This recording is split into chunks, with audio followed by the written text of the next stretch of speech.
Primero, muchas gracias a Insurtech Chile y a Andrea por la invitación. Es un gran honor. Y porque estoy un gringo de los Estados Unidos, voy a cambiar a inglés. But thank you very much for the invitation. It was fantastic to hear this morning from Rodrigo about the heart and soul of what insurance can do. To hear a little bit of the history and the impact from Alejandro. And Hughes, though I missed much of your presentation because I was trying to remember what I was going to say now, I understand that there was some prediction of the future and things that went right and things that went wrong. So I'm here to talk about embedded insurance, and I'm going to share our experience powering embedded insurance at Buddy. I am by no means an expert in Latin American insurance industry, and I will not pretend to play one. So I will talk a lot about what's worked for us technically and strategically, where we've powered it, how we've been able to work with different carriers and brokers, thank you, to bring some of these things to life. And my plan is to leave lots of time for questions and answer. So, we have a little lag here, but we're going to talk about introduction really quickly. I'll tell you a little bit of my background, what we do at Buddy, and then we'll talk about what is embedded insurance, the technology of it, some of the opportunities and use cases, and of course, questions and answers.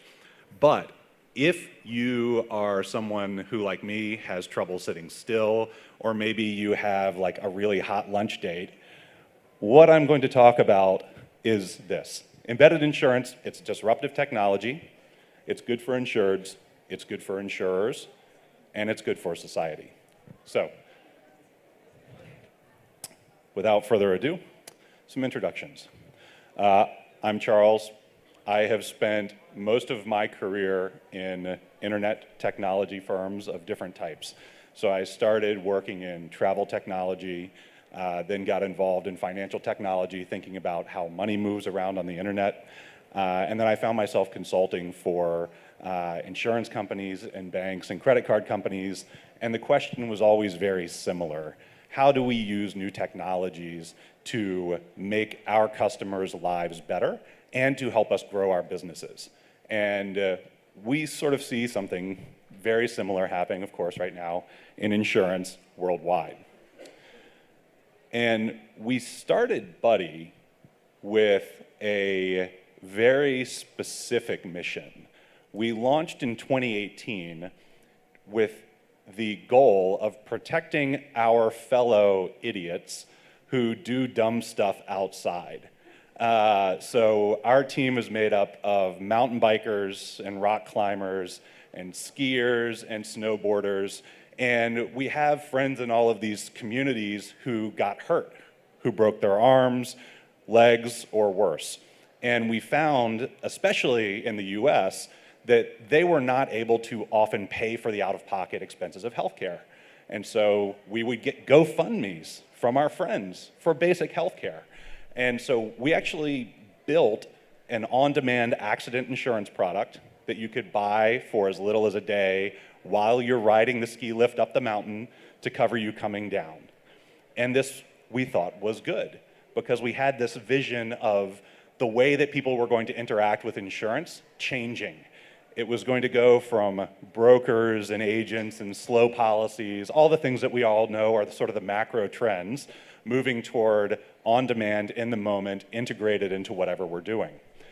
And we had the brilliant idea in this model of the business to install our software at the points of registration and sign up everywhere that people got together to do fun stuff.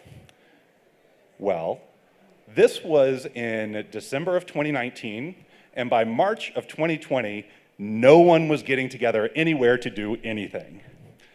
So, I hit the button. It's fine.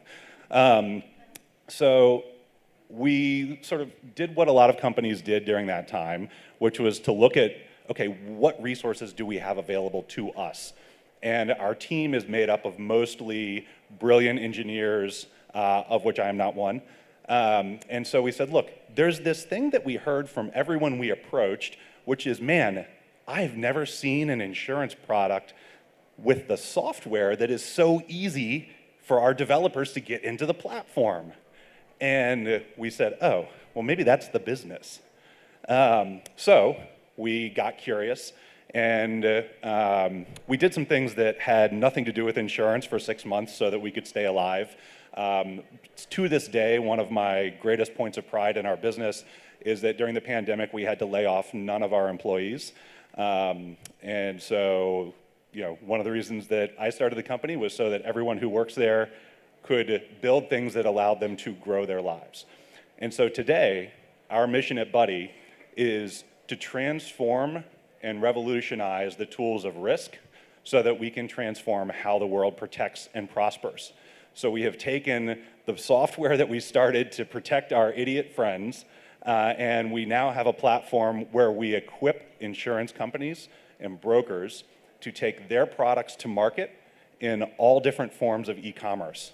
So everything from direct commerce to partner-driven commerce to broker-driven commerce, and the reason that we're here today to talk about embedded commerce.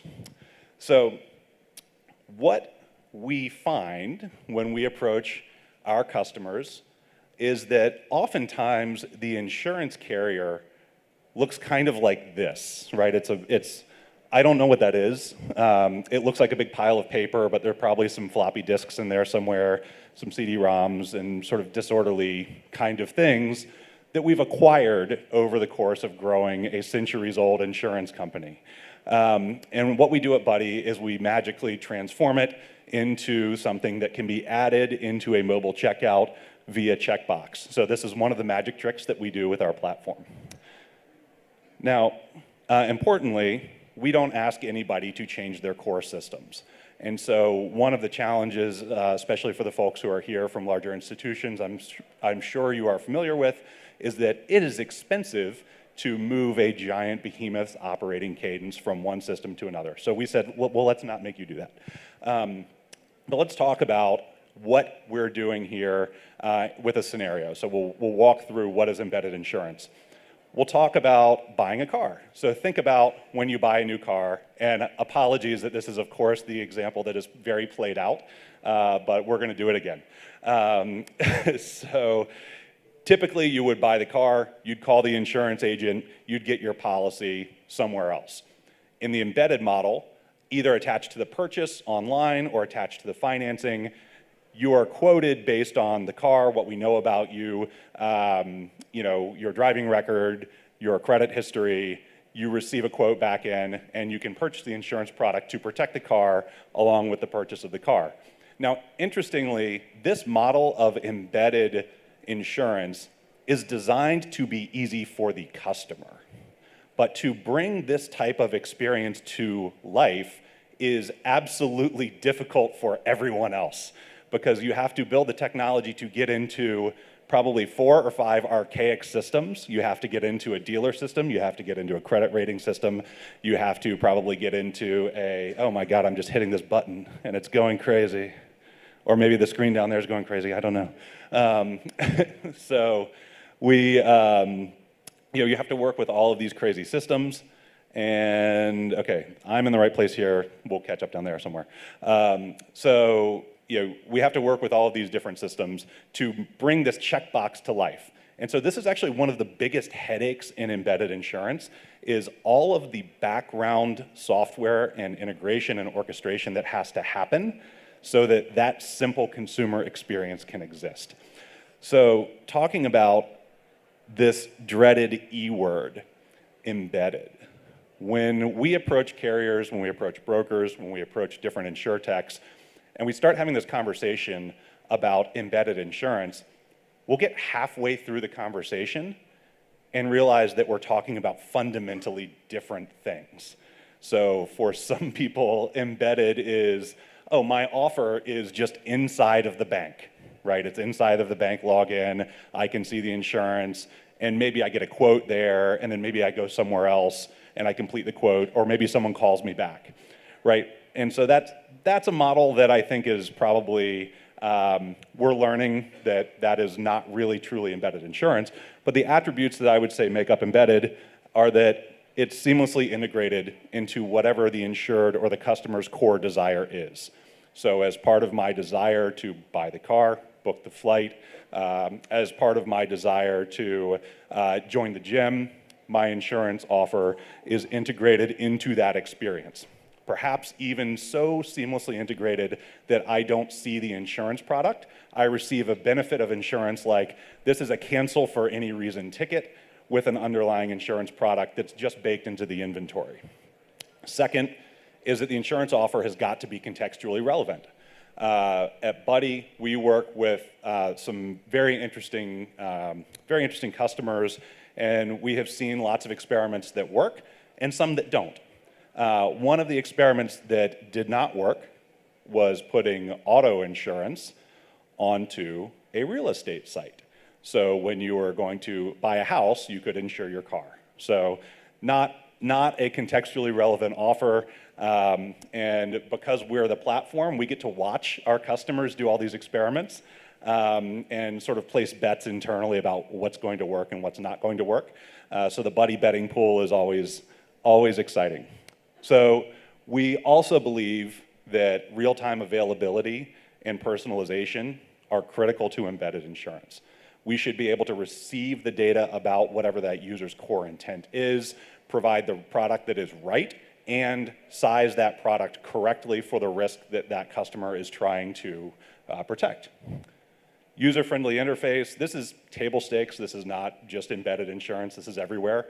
But I say this in the context of insurance because much of the industry is running on systems that do not enable a user-friendly interface to exist. One of the benefits that I see in a lot of new products, new markets, is that you may not have a 200-year-old mainframe in the basement of your building somewhere. You may not be powered by COBOL. You might be starting fresh and starting at zero. And that should give you the ability to return quotes in milliseconds, not minutes. But when we work with legacy companies, oftentimes we're sitting on top of a system and that quote just does not come back quickly enough. So you cannot get to an embedded experience where you are breaking someone else's commerce experience with that type of underlying technology. So speed is critical in providing that user-friendly interface. And then finally, integrated payment processing. And this is one where insurance can be challenged. Our experience in the States can be complicated because we have 50 different states plus Washington, D.C. They each have their own regulatory requirements.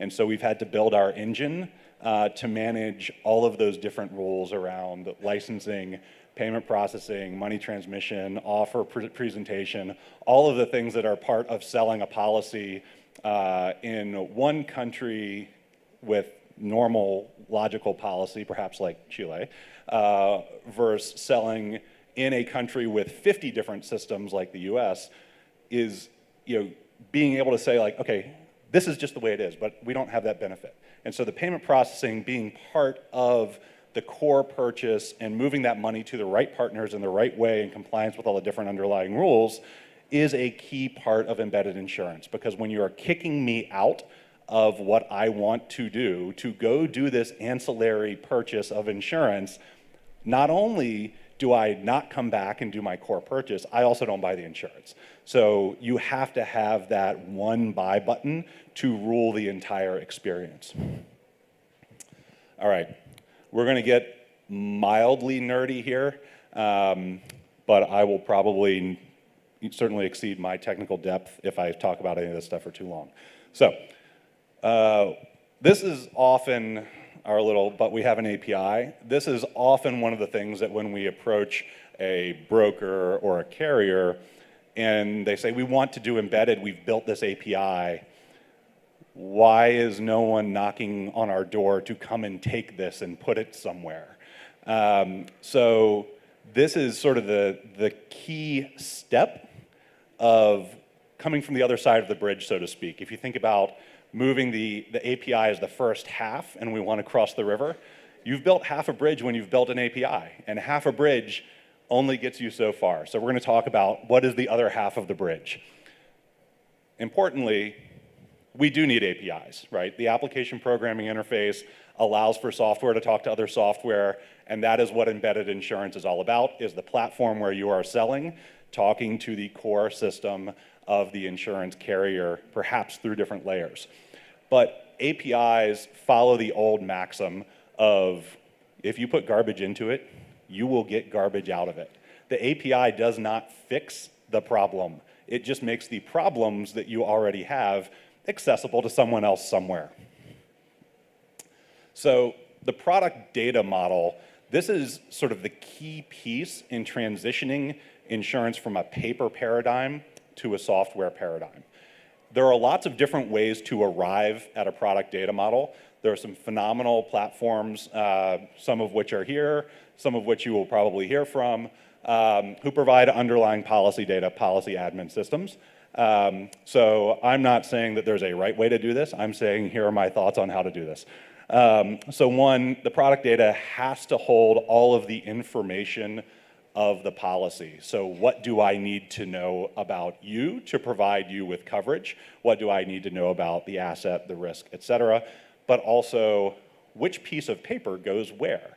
What is the meta information, right? How long can the first name be for this policy? How many letters? And so all of that has to start living as data. Then the documents. So in the US especially, we have a terrible paper filing system.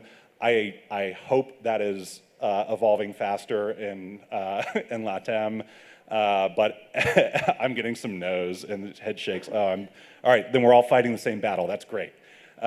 So it's got to be a PDF or a Word document or something so that some regulator can review it and write on it with a pen and then scan it back and then send it back to someone else to go edit the document and do it again. So that is an underlying truth that I think we're all fighting against as we try to pull ourselves into the modern era. But the product data model has to know which pages go where. In the US, when I sell a policy through our system in South Carolina and I sell one in California, we are combining those pieces of paper in real time for different customers with different disclosures. If you are under 65 and you do not have shutters on your house in South Carolina, you get a different piece of paper than someone in California who is over 70 and owns 3 dogs, right? Like the regulation makes no sense, right? But we have to know which piece of paper goes where. The data model also needs to encompass all of the services that are part of the insurance product. And so some of this are the traditional pieces of the insurance product, so my claims, my administrative pieces of the product.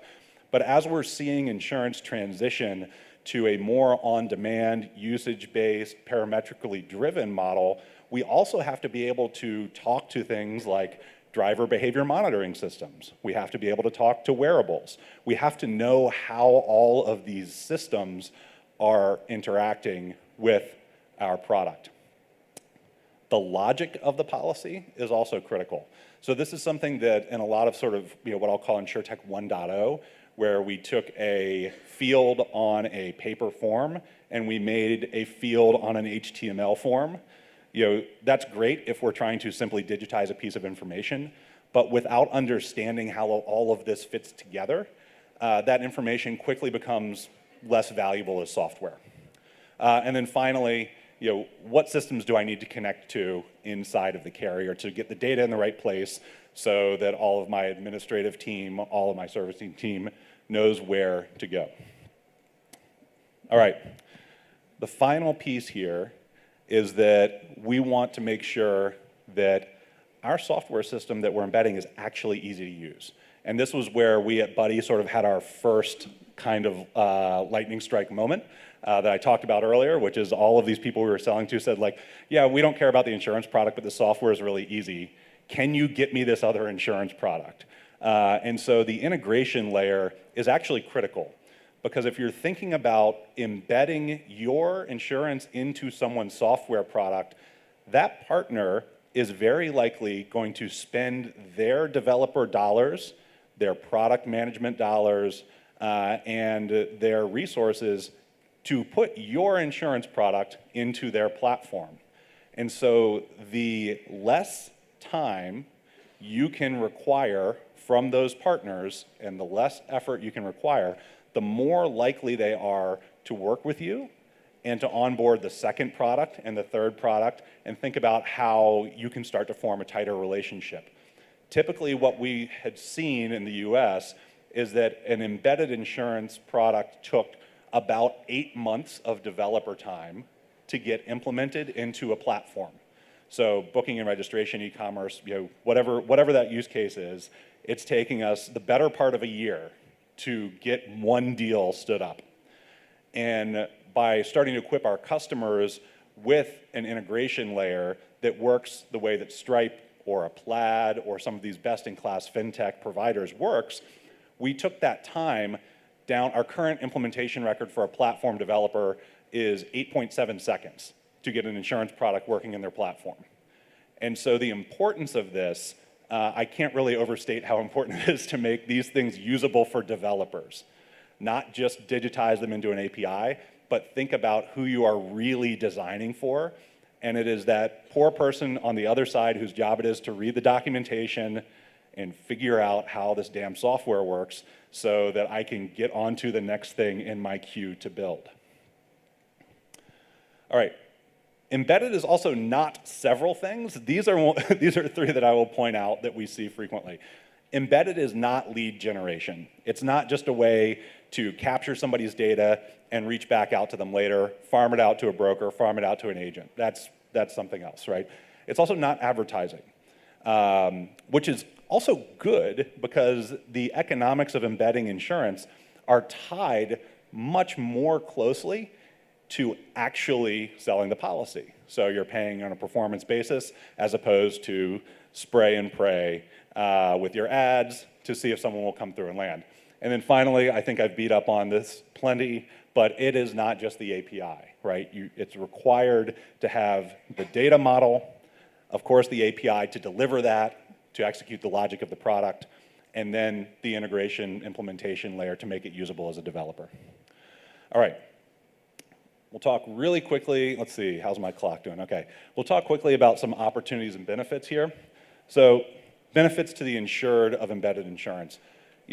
One of the things that we think about a lot in our mission of transforming tools of risk so the world can protect and prosper is covering the insurance gap. So the difference between what I have and my risk in my life and what I am actually protecting. And I've already heard many of the speakers here address lots of sort of emotional reasons and lots of value reasons for why covering this gap is important to individuals. But knowing that I am protected helps me lead a fuller life. For society, we also heard, Alejandro talked about earthquakes and disasters and how we are rebuilding from those things and how are we preparing for the next ones. So when we're experiencing loss as a society, as humanity, the financial tools being there and being available and being more integrated into what we are already doing allows for us to bounce back more quickly and more fully. And I think for most of the folks in this room, we also want to make sure that we're thinking about why should we do this as an insurance company? Because this is actually hard, and it doesn't necessarily make money right away. And those are two things that are major barriers that when we talk about innovation and we get excited about the future, we get excited about what could be, that runs into an economic reality somewhere.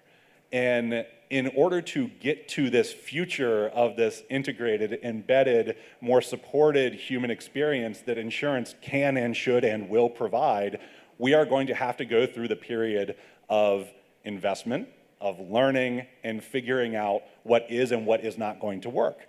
Because when we are creating something for the first time, it is very hard to know if it's going to work before we do it.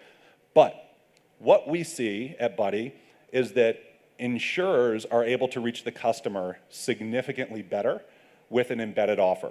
So typically we see 5 to 10 times increase in the conversion of an insurance product when it is simply the same product moved from being offered after a purchase to being in the purchase path.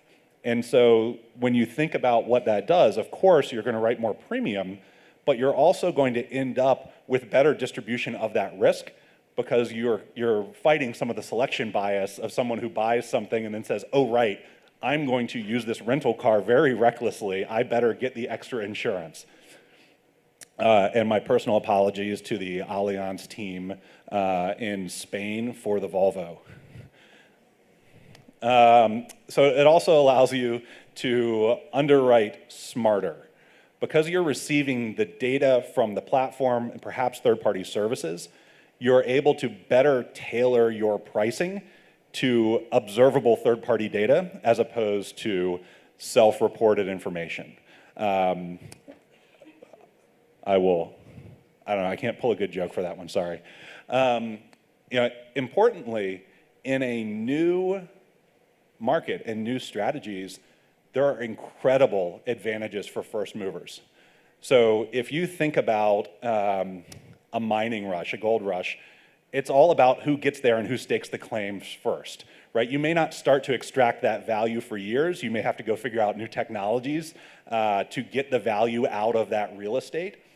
Embedded insurance is actually very similar because we're thinking about how do we lock down the partners, how do we lock down these relationships that are going to then enable us to work with those platform partners to access customers and to build the right risk profiles to take advantage of the opportunity over time. So we should be thinking not with our mining hats on in terms of digging, we should simply be out here acquiring land as quickly as we can to become the first movers in our sectors. Finally, and I think finally, there's huge advantage to growing the category. Because embedded insurance can allow us to reach more people and protect and provide them the benefits of insurance, we are lifting all of the ships, right? So we're thinking about how insurance can shift from this thing that maybe we want, maybe is kind of a pain, and introducing more people to the benefits of having their lives protected. And the last slide was a little bit about competition with each other, but this slide is a little bit about what happens if we all succeed and grow our collective market. So at the end of the day, for me, embedded insurance kind of grows all of us because it takes the phenomenal, long-standing human tool of risk sharing and starts to weave it more and more closely into our everyday desires. And it makes it part of helping me succeed at the thing that is important to me. And so when we do that, when we feel like we're protected, then we can more easily take risks to start business. We can more easily experiment. We can more easily try to solve the issues that we need to solve to continue to evolve our societies because we are not as worried about what happens when things go wrong. So that is why we're building what we're building at Buddy to be able to pull these tools out of just our software nerdy hands and try to get them out into the world to build risk management into all of the facets of day-to-day commerce. So thank you all, and we do have time for some questions. So.